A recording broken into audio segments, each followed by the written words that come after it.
Hi viewers, welcome to N academy. मैं हूं Shakeel Ahmed Khan, Corel Draw के बेसिक कोर्स के साथ आपकी खिदमत में हाजिर हूं। पिछले लेसन में हम शेप टूल को पढ़ रहे थे। आज के लेसन में हम शेप टूल को लेकर आगे बढ़ेंगे। अपने आज के लेसन की तरफ बढ़ने से पहले जो लोग मेरे चैनल पर नए हैं या फिर जिन लोगों ने अभी तक मेरा चैनल सब्सक्राइब नहीं किया वो लोग मेरा चैनल सब्सक्राइब करें और साथ ही साथ बेल आइकन पर भी क्लिक कर दें ताकि आपको मेरी हर वीडियो बर वक्त मिलती रहे। तो व्यूवर्स, चलते हैं हमें अपने लेसन की तरफ। कोरल ड्रा को ओपन करते हैं। हमने पिछले लेसन में पढ़ा था कि कैसे अपनी शेप में हम सेगमेंट्स बढ़ा सकते हैं, अपनी शेप में कैसे नोड्स ऐड कर सकते हैं और कैसे उन्हें डिलीट कर सकते हैं, और कैसे शेप टूल की मदद से हम अपनी ड्राइंग में एडिट करते हैं और लाइंस को कर्व में चेंज करते हैं। शेप टूल को आज हम मज़ीद जानेंगे। इसके लिए हम यहाँ पर एक छोटा सा बॉक्स लगाते हैं। रेक्टेंगल टूल की मदद से मैं यहाँ पर एक बॉक्स लगाता हूँ। शिफ्ट F2 प्रेस करके और ये बॉक्स को मैं अपने थोड़ा करीब कर लेता हूँ। ठीक है। उसके बाद शेप टूल को मैं सिलेक्ट करता हूँ। शेप टूल को सिलेक्ट जैसे ही किया आपने देखा कि इस बॉक्स के चारों तरफ नोड्स हमारे सामने आ गए हैं। अब शेप टूल सिलेक्ट है और मैं इसके किसी भी कॉर्नर को पकड़ के जब मैं अंदर की तरफ ड्रैग करूंगा तो आप ये देख रहे हैं कि कैसे इसके जो कॉर्नर्स हैं वो कर्व हो गए हैं, वो राउंड हो गए हैं। आप इनको जितना ज़्यादा अंदर की तरफ खींच के लेके जाएंगे उतने ही ज़्यादा ये कर्व हो जाएंगे, और बाहर की तरफ खींचेंगे तो ये वापस शार्प हो जाएंगे। देख सकते हैं इस तरीके से अंदर की तरफ खींचूंगा, इनको ड्रैग करूंगा अंदर किसी भी एक नोड को पकड़ के, तो आप देखेंगे ये चारों तरफ से इस तरीके से ये इसके जो कॉर्नर्स हैं वो शार्प नहीं रहे बल्कि कर्व हो गए हैं। इसको मैं यहाँ पर करता हूँ और एक और बॉक्स में यहाँ पर खींचूंगा और उसके बाद फिर से मैं शेप टूल को सिलेक्ट करूँगा।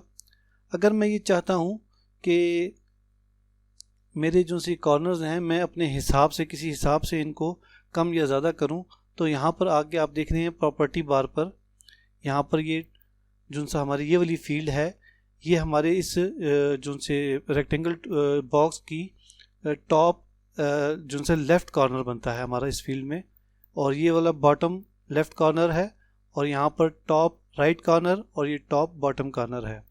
अगर मैं टॉप लेफ़्ट कॉर्नर पर यहाँ पर आके 0.5 इंच करूँगा, यहाँ पर मैंने 5 किया और इंटर करूँगा, तो आपने देखा ये चारों तरफ से मेरा जो से कॉर्नर्स हैं ये कर्व हो गए हैं। 0.5 इंच यहाँ से, 0.5 इंच यहाँ से, यानी कि चारों तरफ से ये 0.5 इंच कर्व हो चुके हैं। अगर मैं चाहता हूँ कि सिर्फ किसी एक खाने को मैं या एक कॉर्नर को मैं कर्व करूँ, तो उसके लिए क्या है, अभी आप यहाँ पर सेंटर में देख रहे हैं ये एक लॉक सा बना हुआ है, ये एडिट कॉर्नर टुगेदर का लॉक है, यानी कि मैं चारों को एक साथ ही कर्व करूँ। अगर मैं इसको अनलॉक कर देता हूँ, जैसे मैं भी इसको अनलॉक कर रहा हूँ, तो फिर मैं अगर कोई एक कॉर्नर, जैसे ये ऊपर टॉप लेफ़्ट का कॉर्नर है, मैं इसको करके 1 इंच करता हूँ, तो आप देखेंगे कि यहाँ पर जो मेरी ये जो हमारा रेक्टेंगल है इसका सिर्फ टॉप लेफ़्ट कॉर्नर ही ज़्यादा राउंड हो गया है, बाकी वैसे के वैसे ही हैं। अगर मैं कहता हूँ कि बॉटम राइट कॉर्नर को मैं थोड़ा सा और ज़्यादा कर दूँ, 1 इंच कर दूँ, जहाँ पर मैं 1 इंच करके यहाँ पर इंटर करूँगा, तो आप देख सकते हैं कि यहाँ पर ये 1 इंच जो है वो ज़्यादा कर्व हो गया है। तो इस तरीके से आप अपनी ड्राइंग में इसको जितना चाहे कम और ज़्यादा कर सकते हैं। यहाँ पर आप अपने हिसाब से भी चेंज कर सकते हैं।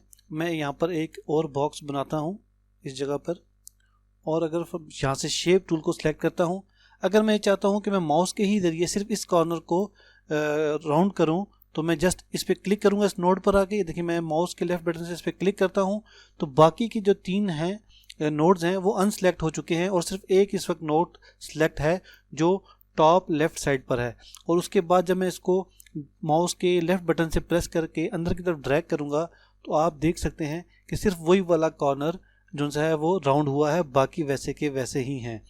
और इसी तरीके से अगर मैं राइट बॉटम कॉर्नर को सिलेक्ट करता हूँ, उसका नोड ये मैंने सेलेक्ट किया, और अब जब मैं इसको ड्रैग करके अंदर की तरफ लेके जाऊँगा तो सिर्फ यही वाला कॉर्नर हमारा ड्रैग होगा, बाकी वाले कॉर्नर्स बिल्कुल नहीं अपनी जगह से हिलेंगे, वो वैसे के वैसे ही रहेंगे। आप शेप टूल की मदद से माउस से इंडिविजुअली एक एक नोड को भी सिलेक्ट करके कर्व कर सकते हैं और चारों को भी कर सकते हैं। इसी तरीके से आप अपनी मर्ज़ी से ऊपर से भी आके यहाँ पर प्रॉपर्टी बार से भी आके इनको चेंज कर सकते हैं। अगर ये जो सा है लॉक जो यहाँ पर आपको नज़र आ रहा है, अगर ये लॉक होगा तो आप कोई भी फील्ड पर यहाँ पर, जैसे मिसाल के तौर पर मैं भी यहाँ पर 0.5 लिखूँगा, तो आप देख लें कि यहाँ पर सिर्फ वही वाला जो बॉटम राइट कॉर्नर है, लेफ्ट कॉर्नर है, सिर्फ वही कर्व हुआ है, बाकी नहीं हुए। लेकिन अगर ये लॉक होगा तो मैं यहाँ पर एक और बॉक्स बना के आपको बता देता हूँ। अगर ये लॉक है तो यहाँ पर मैं कहता हूँ एक एक इंच चारों तरफ से ये हमारा जो है जो रेक्टेंगल है, ये इसके जो कॉर्नर्स हैं वो कर्व हो जाएं। तो मैं यहाँ पर 1 इंच का एक एंटर करूँगा और जैसे ही मैंने एंटर किया तो ये चारों तरफ से हमारा 1-1 इंच कर्व हो गया है और ये एक गोल सी शेप बन गई है। जब भी हम रेक्टेंगल बनाकर शेप टूल को सिलेक्ट करते हैं तो कोरलड्रा हमें 3 ऑप्शंस प्रोवाइड करता है। मिसाल के तौर पे मैंने ये रेक्टेंगल सेलेक्ट किया और अब मैं शेप टूल को सिलेक्ट करता हूँ, तो यहाँ पर हम प्रॉपर्टी बार पर आते हैं तो हमें ये 3 ऑप्शंस नज़र आ रही हैं। पहली ऑप्शंस है राउंड कॉर्नर की। जब भी हम रेक्टेंगल को अपने शेप टूल से सिलेक्ट करते हैं तो बाय डिफ़ॉल्ट राउंड कॉर्नर जो सा है वो हमारा सिलेक्ट होता है। उसके बाद जो दूसरा हमारे पास ऑप्शन है वो है स्कैलोपेड कॉर्नर का। तो दूसरी ऑप्शन स्कैलोपेड कॉर्नर की है और तीसरी ऑप्शन हमारे पास कैम्फर्ड कॉर्नर की है। तो हम देखते हैं स्कैलोपेड कॉर्नर क्या चीज़ होती है। मैं यहाँ पर एक बॉक्स बनाता हूँ और उसके बाद शेप टूल को सिलेक्ट करता हूँ और उसके बाद प्रॉपर्टी बार पर जाकर स्कैलोपेड के बटन पर मैं क्लिक कर देता हूँ।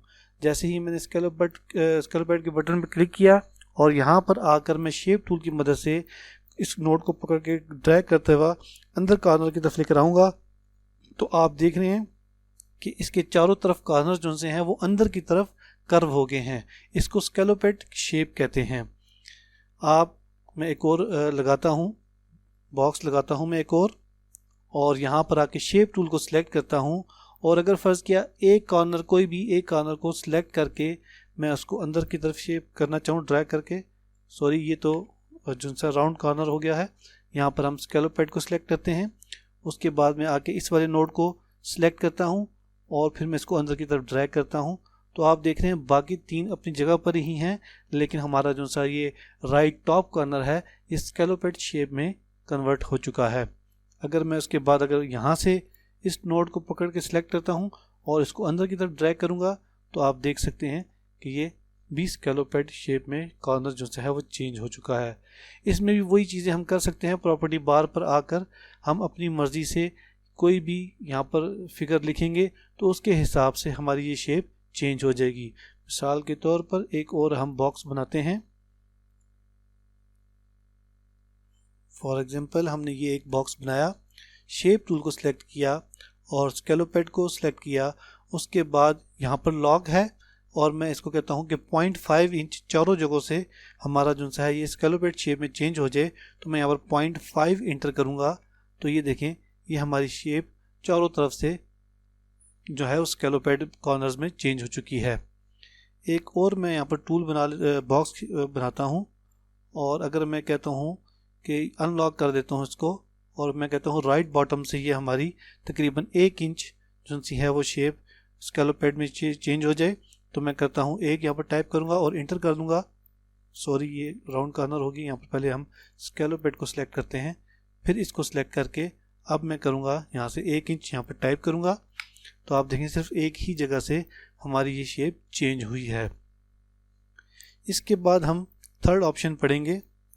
यहाँ पर बाहर ही मैं एक और बॉक्स बना लेता हूँ और उसके बाद मैं शेप टूल को सिलेक्ट करता हूँ और उसके बाद आके कैम्फर्ड कॉर्नर टूल को सिलेक्ट करता हूँ। कैम्फर्ड कॉर्नर टूल क्या होता है, इसको मैं थोड़ा सा करीब कर लेता हूँ रेक्टेंगल टूल को और मैं इसको ड्रैग कर किसी भी कॉर्नर से ड्रैग करूँ, यहाँ से मैं ड्रैग करके अंदर लेकर आता हूँ। तो देखिए कैम्फर्ड टूल से ये इस तरीके से हमारे जो कॉर्नर्स हैं वो इस शेप में चेंज हो जाते हैं। बाकी तमाम चीज़ें वैसी ही हैं, जैसे प्रॉपर्टी बार पर आकर मैं यहाँ पर चेंज करना चाहूँ अपने हिसाब से, किसी तरीके से भी किसी कॉर्नर को भी चेंज करना चाहूँ तो वैसी ही चेंज हो जाएगी। एक आध एग्जांपल हम कर लेते हैं इसकी भी। मैं एक बॉक्स बना लेता हूँ और शेप टूल को सिलेक्ट करने के बाद यहाँ पर कैमफ्रेट कॉर्नर टूल को सिलेक्ट करता हूँ और मैं यहाँ पर राइट बॉटम पर आकर 0.5 इंच का इंटर करता हूँ। तो देखें इस साइड से हमारा ये जो है कॉर्नर कैमफ्रेट कॉर्नर टूल में चेंज हो गया है। इसी तरह मैं टॉप लेफ्ट से आके भी इसको 0.5 करूँगा तो देखिए ये वहाँ से भी कैमफ्रेट कॉर्नर में चेंज हो चुका है। इस तरीके से हम शेप टूल की मदद से रेक्टेंगल टूल्स के कॉर्नर्स को चेंज कर सकते हैं अपनी मर्जी के मुताबिक। तो व्यूवर्स, हमने देखा कि रेक्टेंगल बना के शेप टूल उसके साथ कैसे कैसे काम करता है, यानी कि उसके कॉर्नर्स को हम कैसे कर सकते हैं शेप टूल की मदद से, ये हमने सीखा। अब हम देखते हैं कि एक सर्कल बना के शेप टूल उसके साथ क्या क्या सिलसिला कर सकता है, कैसे कैसे उसको चेंज कर सकता है। तो उसके लिए हम यहाँ पर आते हैं और हम एलिप्स टूल की मदद से एक सर्कल यहाँ पर ड्रॉ करते हैं। यहाँ पर मैंने एक सर्कल ड्रॉ किया और उसके बाद मैं शेप टूल को सिलेक्ट कर लेता हूँ। जैसे ही मैंने शेप टूल को सिलेक्ट किया आप देख सकते हैं कि यहाँ पर सिर्फ हमें एक ही नोड मिल रहा है। पूरे सर्कल में हमारे पास सिर्फ एक नोड है। इस पे मैं माउस के लेफ्ट बटन से क्लिक करूँगा और बाहर की तरफ आगे ड्रैग करता हुआ मैं जब इसको ऐसे लेकर आऊँगा, देखिए इस तरीके से मिला के इसको ड्रैग कर रहा हूँ, तो आप देख सकते हैं ये एक आर्क की सूरत में चेंज हो रहा है। इसको मैं मज़ीद ड्रैग करके यहाँ तक लेकर आता हूँ।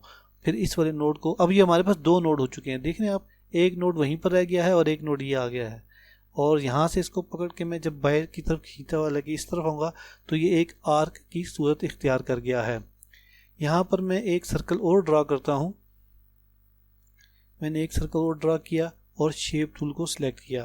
पहले हमने इस नोड को पकड़कर बाहर की तरफ से चेंज किया था ऐसे, लेकिन इस दफ़ा हम क्या करेंगे, इस नोड को पकड़ के अंदर की तरफ से ड्रैग करेंगे। तो अब आप देखते हैं ये एक पाई की सूरत इख्तियार कर जाता है। अंदर की तरफ करेंगे तो देखेंगे इस तरीके से पाई की सूरत इख्तियार कर जाता है। ये जब हम कोई भी सर्कल को ड्रा करके शेप टूल को सिलेक्ट करते हैं तो यहाँ पर भी प्रॉपर्टी बार पर हमारे पास तीन ऑप्शंस आती हैं। बाय डिफ़ॉल्ट हमारे पास जो ऑप्शन सिलेक्ट होती है वो एलिप्स की होती है, दूसरी हमारी ऑप्शन जो होती है वो पाई की है, और तीसरी हमारे पास जो ऑप्शन है वो आर्क की है। इस सर्कल मैंने ड्रॉ किया हुआ है। जैसे ही मैं इसको आर्क पे क्लिक करूँगा आप देखें ये एकदम से पाई की सूरत में इख्तियार कर गया है इस तरीके से। अगर मैं इसको यहाँ पर आर्क पे क्लिक कर दूँगा तो ये आर्क की सूरत इख्तियार कर गया है। मैं दोबारा से इसको पाई की लगाता हूँ और यहाँ पर एक और ऑप्शन है, वो है चेंज डायरेक्शन, यानी कि अभी ये पोजीशन जो सी हमारी जो सी पाई की है और ये खाली है। जब मैं चेंज डायरेक्शन पे क्लिक करूँगा तो सिर्फ ये वाला एरिया जो सा है वो पाई का रह जाएगा, बाकी सारा ख़त्म हो जाएगा।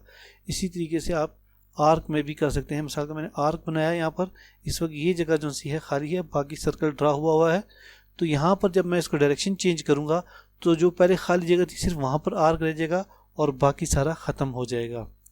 तो शेप टूल की मदद से हम अपना आर्क बना सकते हैं, पाई बना सकते हैं सर्कल के साथ। इस तरीके से हम एडिटिंग कर सकते हैं। व्यूवर्स, हम अपने हिसाब से डिजिट्स के थ्रू भी अपने आर्क वगैरह का साइज़ वगैरह चेंज कर सकते हैं और उसकी डायरेक्शंस वगैरह बता सकते हैं। फॉर एग्जांपल मैं यहाँ पर एक सर्कल ड्रॉ करता हूँ, आप देख सकते हैं एक सर्कल ड्रॉ हो गया। शेप टूल को सिलेक्ट करता हूँ और मिसाल के तौर पे मैं ये आर्क ही सिलेक्ट कर लेता हूँ और ये देखें ऑटोमेटिकली जब मैंने सेलेक्ट किया तो यहाँ पर ये जो आप प्रॉपर्टी बार पर देख सकते हैं, यहाँ पर ये 270 डिग्री के हिसाब से यहाँ पर हो गया है। अगर मैं फ़र्ज़ किया चाहता हूँ कि नहीं 160 डिग्री हो, मैं यहाँ पर 160 करूँगा तो ये देखिए 160 डिग्री के हिसाब से होगी, यहाँ पर इसके ये आर्क की सेटिंग होगी है। इसी तरीके से जब ऊपर वाली एरिया पोर्शन पर आकर मैं लिख देता हूँ 160 लिख देता हूँ यहाँ पर भी, तो देखें ये फुल हो गया है, मुकम्मल तौर पे कंप्लीट हो गया है। 160 ये 160 ये, लेकिन मैं इसको 90 करूँगा तो ये इस तरीके से हो गया, सिर्फ 90 डिग्री पे ये सेट हो गया है। तो ये आप अपने हिसाब से भी सेट कर सकते हैं यहाँ पर भी आकर। तो व्यूवर्स, ये थी हमारी आज की वीडियो। आप देख सकते हैं कि हमने किस तरीके से रेक्टेंगल टूल के साथ शेप टूल को इस्तेमाल किया, सर्कल टूल के साथ शेप टूल को इस्तेमाल किया और समझा कि हम कैसे शेप टूल की मदद से अपनी इन सर्कल को या रेक्टेंगल की शेप्स को चेंज कर सकते हैं। आप मेरी वीडियो को बार बार देखें और जो पॉइंट अगर आपको समझ में नहीं आए आप कमेंट बॉक्स में मुझसे पूछ सकते हैं। मेरी वीडियो को लाइक करना कतई तौर पे मत भूलें और चैनल को भी सब्सक्राइब कर दें लाजमी। अगले लेसन में इंशाल्लाह ताला हम स्मूथ टूल और समीर टूल को पढ़ेंगे। उस वक्त तक के लिए इजाज़त दें। अल्लाह हाफिज़।